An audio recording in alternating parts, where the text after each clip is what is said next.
It's my happy place. It's where we learn to be leaders. It's where we get recognized. It's why we're raising our family here. And ours too. It's our playground. It's our playground too. It's where I can do this. And I can do this. And I can do this. It's where I found my career path. And mine as well. Hey, and me too. It is home. Thanks, Matt. You're welcome. This is where we belong.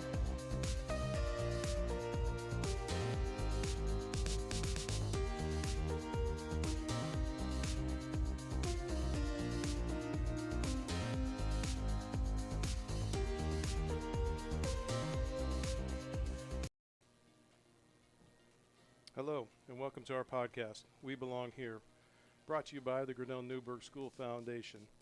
This is episode number 1 that is presented to you by the Tiger Sports Livestream Network. I am your host, Dan Walker, and over the next many weeks, we're going to take a journey into the Grinnell schools and discuss a lot of topics that were brought up in that opening video. So we'll touch base on how Grinnell is a happy place for many of our students, staff, and teachers alike, the leadership that is leading the school district, and also that leadership's going to encompass teachers, support staff, and student leadership. We're also going to discuss a little bit about the family. You know, Grinnell School District creates a family environment. We visit members of the school that will come in and discuss how this affects them in their daily lives and why we say that it's a family environment. We're also going to talk about the playground. Playground is an interesting place because a lot of times we think it's just a place to go play. But when we talk about playground in the school is where is a place that we could A, bring our family, B, be happy, and have a safe environment. So that's kind of one of those things that it's kind of a connection of multiple places and thoughts. We're also going to talk about the students. It's really all about the students because our students are great individuals that we're taking from being pre-K all the way up to high schools, going into the preparation of going to the next level of college or into a vocational college or into the workplace. So as we look at all of the accomplishments, whether it be academic or into other activities that they perform, we want to focus on that and highlight them as we go. We're also going to talk about the different types of careers. You know, a lot of times when we think careers, we think of places to work. Well, we have many careers here in the Grinnell School District, from teachers, administration, support staff, and number 1 after that is we want to promote our youth to go out and have a career. So we're going to talk about many of those different things over the time. Next in place is community. What does Grinnell School Districts provide to the community? Well, number 1, a community is based around or focused of a school. If you can't have a good school district, your community is not going to support it. So we want to focus on what about this community of Grinnell that we live in provides good support to the school district. And lastly, we'd like to go and touch base on all the schools that are out there that provide education to our students, whether it be Bailey Park, Fairview School, Davis, the middle school, and the high school. All of these things encompass what we need to provide education to our young individuals to help them succeed in life. So sit back, enjoy. If you have any comments or questions, go ahead and reach out to us, but our next 52 weeks is all about all those things. So thank you for joining us. Okay, we are back with our special guest, Liz Hansen. Actually, guest, plural, guest. Liz Hansen and Chelsey Kolpin. So I am going to pass the mic over to you two, and you, Liz, you can start first. Give a little bit of who you are. I know who you are, but there's probably some people that come to the school district and say, who is Liz Hansen? And then we'll switch over to Chelsey and have her give a brief bio update. All right. Thanks, Dan. Well, I am Liz Hansen, and I taught at Grinnell High School for over 30 years and had just a I loved my job. I loved my career. And when I retired, I wasn't ready to not do things. I wanted things to do. So I went over to Grinnell College and I worked in the Office of Community Partnerships Planning and Research until September of this year. But along the way, one day, the president of GNSF walked into my office and said, "Liz Hansen, we want you to be our next executive director of GNSF." I knew about GNSF. I knew the great things that they do, and I was, that was just out of the blue. Then through a series of conversations, I realized this is something I want to do because I can still have an impact on students, on student learning, on teachers, and the district in a different role. And if you had told me when I was teaching, one day you will have a position where you will do fundraising and you will love it, I would have said, no way, no way. But I do. And this has just been such a great, I call it encore career for me. And I am just blessed to be able to lead the Grinnell Newburgh School Foundation. And this new venture is all a part of that, doing great things for the kids and teachers and parents and families in Grinnell. Touch base, Liz. What was it that you taught? I know because I have students, or I have son in your classes before you retired, but what was it that you were teaching? I taught high school English and speech and theater, and I also was a certified reading teacher. So over the course of my career, I taught a lot of different classes in those areas. Which I think is important in this role because of knowing of what some of the literacy issues out there are. It's nice that sometimes you put an executive in control of something that may not have that background. So I just want to add that in, that people should know where your background, where you came from. Chelsey? Okay, my name is Chelsey Kolpin. I'm currently the president of GNSF, and I've been involved in GNSF as a board member on and off over the last 9 or so years. And this is my second term as president, and I am looking forward to all the amazing things we're doing this year through GNSF. And then my career is also with the schools. I am the teacher librarian at the middle and high school here in Grinnell, and I have been a part of the schools for 18 years now. I started as a 7th grade English teacher when I moved to Grinnell, and then, well, actually I started as a substitute when I moved to Grinnell, and then served as a 7th grade English teacher and moved over to the library then. So let's give the listeners a little bit of background, number one, on what is the Grinnell Newburgh School Foundation? What is the purpose of it? Why is it here? And what is the goals of it? Well, the Grinnell Newburgh Foundation is actually just about to, I think, turns 20 years old this year. It was started back in 2005 under a different name, Grinnell Newburgh Education Excellence, and just took off with some leaders in our schools. Superintendent Dave Stokes, Judy Hunter are two that come to mind, that really thought that we need to do more for schools. We know schools cannot do it alone, that the funding you get from the state is not enough to really pursue academic excellence. So that fund went into effect in those years, and started with things like mini grants, and started with teacher reimbursements, and had an amazing capital campaign back around 2012 where they raised the funds that put this beautiful Steinway grand piano on the stage of the high school auditorium. And as a teacher in this high school at that time, it was such an amazing feat that this foundation came together and raised over $100,000 for that project. So I've always just really appreciated that there was an organization in this town that really cared about education, cared about teachers, cared about students, and backed it up with action and with funding.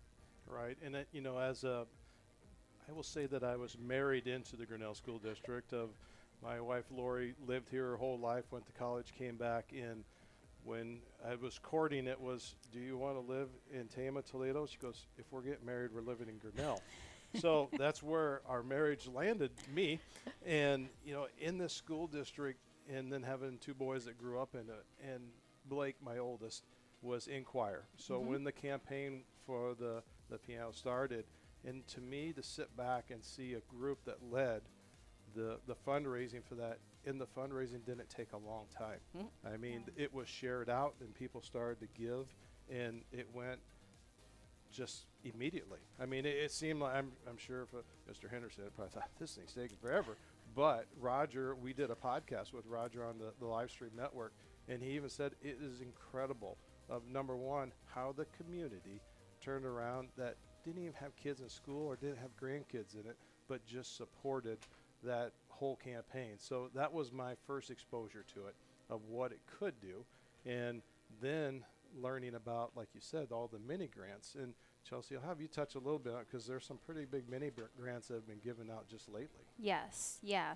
I've been very gracious to benefit from a lot of GNSF mini grants.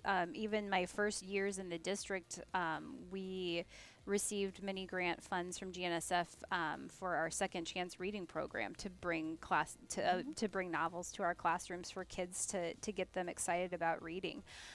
So most recently, the mini grant that I've received brought books in Spanish, Portuguese, and French to our high school library.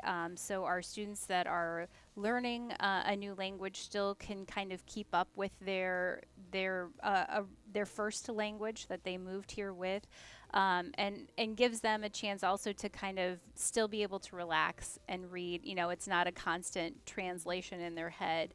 I've had a lot of comments from our English language learners that they appreciate having books in their first language, and so I wanted to bring that to the high school library. I was able to establish it with grants at the middle school a few years ago. So that was a nice progression, that now that those students have moved up to the high school, I can continue to provide those resources for them here, and new students and new languages all the time to keep adding to our collection. Well, it's absolutely incredible, because I don't think people really realize of all those extras that it does cost money. And not to harp on the subject, people say, well, we pay taxes, that's what we should be paying for. And as you alluded to earlier, Liz, that it pays for the basics, and what makes a Grinnell school better than, I'm not saying the rest, but is you have these opportunities where these grants come into place that they could do things more than what other kids may if it's not available. So I think that's really important that people understand that if we didn't, the little happy thing that your son or daughter may come home and say, we got to go do this, it was pretty incredible, or we got to read this, that it's brand new. If it wasn't for the foundation of providing something, it would not be available. And I think we just need to key on some of that. So as we move forward, we're sitting here saying that we're having a new podcast. This is kind of a thought process, kind of a bunch of minds that come together. Why do we want to start talking about this more often? Or what were your guys' thought of saying we want to be on a podcast, or not necessarily you, but bring, as I focused on my intro, different people from the school community that make up this whole vision that you had when we said we belong here. Great comment, Dan. And for me, this started back last May, when I came to work one day and KGRN local news was off the air. And when we realized it would not be coming back, I would think about this all the time and lament about, as a speech and theater major in college, I always had a fascination with news. and especially local news. Hearing one of the things KGRN did was a thing called Doggone, where people would call about their missing pets. I loved that, and I loved that the news on the pure local level. And I was sad, but as I thought about it, I thought we've really lost connections.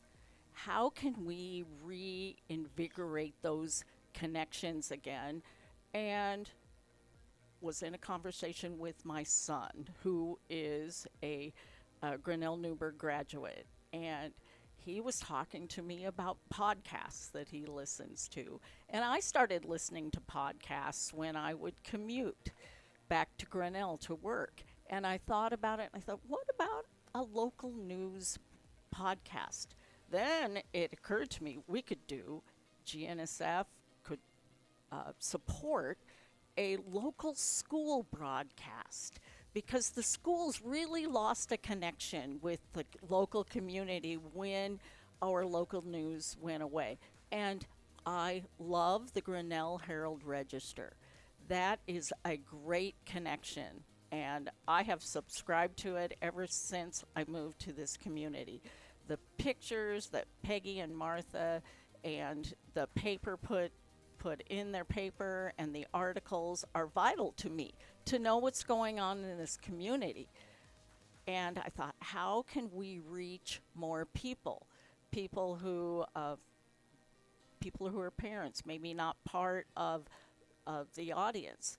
And I immediately thought of the Tiger Sports live stream network, because I tune in wherever I am, usually on Friday nights, catch the game. And my son told me, he said, I'm living in New Jersey, and I'm sitting watching a Grinnell Tiger football game on Friday night. And as a former football player, he just really loves that. So I thought, maybe we could do this. Maybe we could get, and then maybe go in depth with interviews, putting out school news.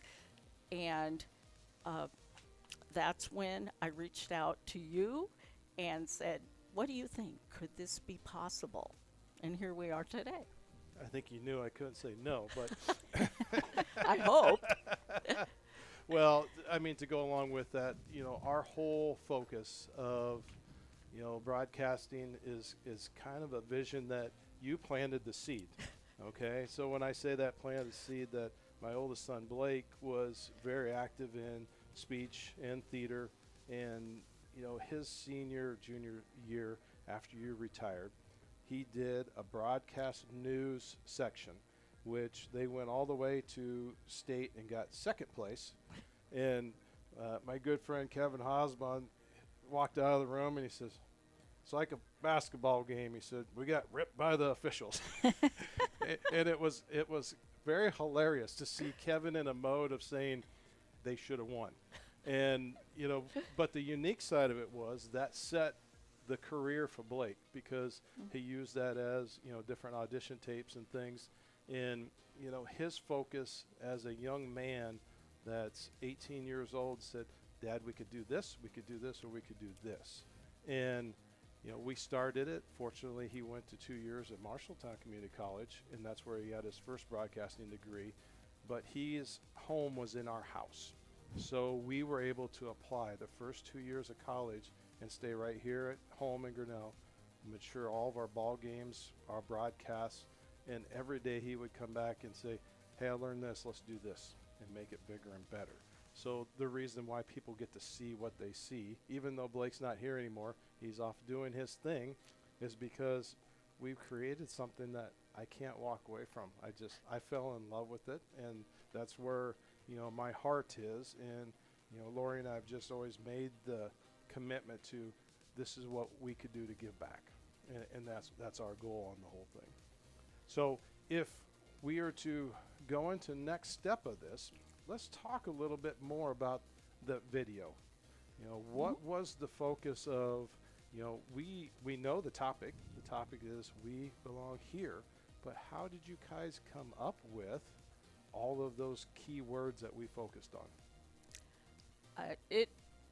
begins with the support of the GNSF board, because back in 2023, there was just a lot of things going on at the federal, state, and local level in education that made it difficult for teachers, made it difficult for schools. And my good friend Therese Grant at the League of Women Voters, the Grinnell League, came to me and said, Liz, we have to do something. What can we do? She and I talked. We came up with the idea of doing a promotional video for the school district that would really highlight who we are and at the same time lift up all of the students and teachers and community members, because you see community members in this video as well. And so our vision for that was to look at, what does it mean to belong? And this is such an awesome school district that my kids belonged here, yours, and Chelsey's kids are here now. The board got behind this idea 100%, and then we went together with Katie Wells and W Marketing and started really talking through, what do we want to focus on? And those ideas that you see in the video came out of those discussions and honestly out of those talks with people who appear in the video. Right. Well, I know that we took it on as a one-year campaign, and Katie just said, how much? I said, don't worry about it. It's not about how much it costs. Is when I watched the video for the first time, I was like, I'm hooked. So the point of getting people to know in Grinnell, or refresh that idea, because not only things that were going on, but we're also coming off of COVID. So it's trying to, my thought is we need to get back to normal.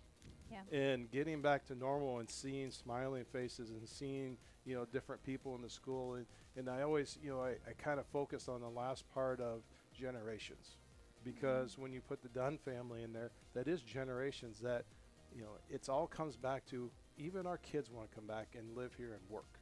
And that's key for me, is trying to promote. And I think Grinnell is probably one of the few communities that could say we have a large amount of alumni that come back and make a place to live and work here. And that's really cool, because you go to ball games and stuff, you say, as I now get to know all these people, it's like, oh, I'm class of this, or I'm class of that, class of that. Growing up in the community of South Tama, you don't see that. You just see a community that's dwindling and is focused because there's not a lot that keeps them here. But Grinnell has that. It has a downtown that's vibrant, that it has businesses that we can keep people coming back to it. So that's always been one thing that I always kind of liked about as I watched that video. Goals going forward, Chelsey. What's kind of, so the video has been out, I think we ran it the whole last year school. Right. Yeah, at the end, we were like 3 football seasons in, or 3 games in, then we started running it.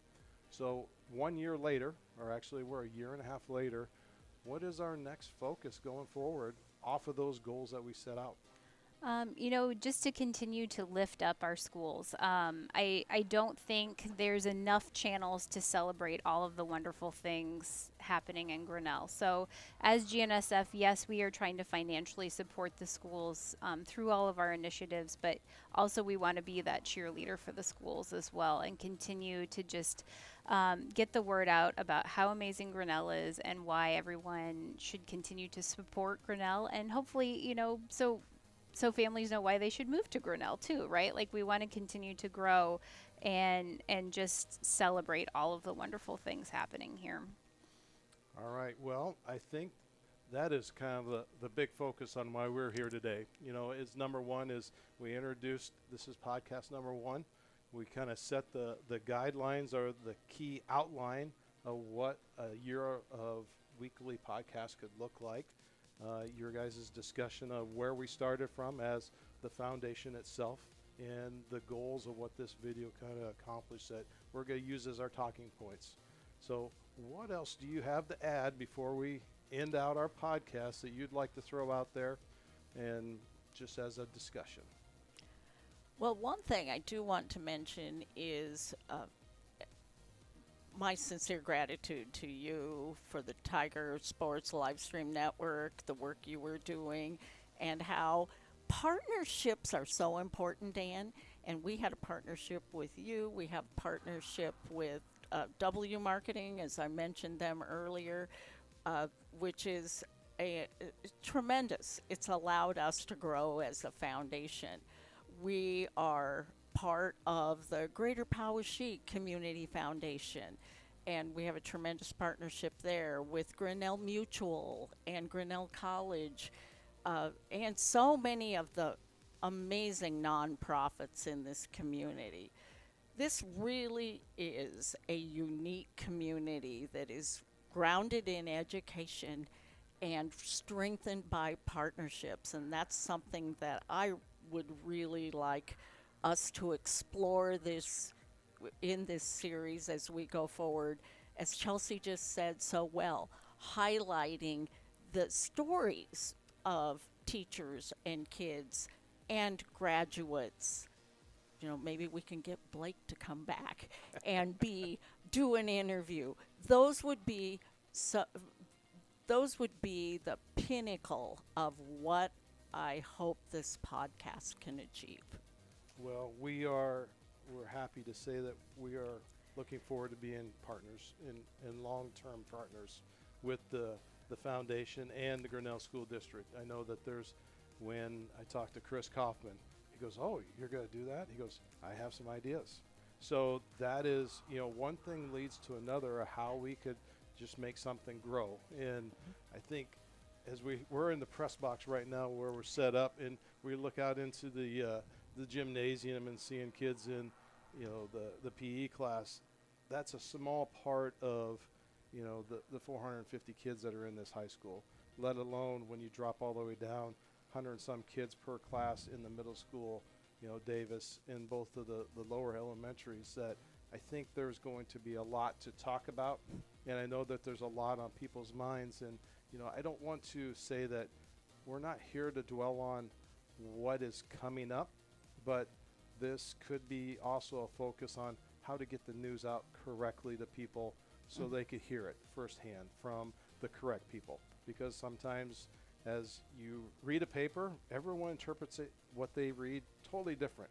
But when you hear it directly from the source and have a ability for me to ask my stupid questions, and a lot of times those stupid questions are the same questions that everybody else has, and it helps them be informed. So I think this format is going to be great for that aspect. And so as I close, I say thank you to Liz and Chelsey for joining me on their podcast. And we are very happy to be the host of it through the Tiger Sports Livestream podcast format. You'll be able to pick this up within a week. It'll be on Apple Podcasts. It'll be on Spotify Podcasts. We'll submit, so it'll be on iHeartRadio Podcast.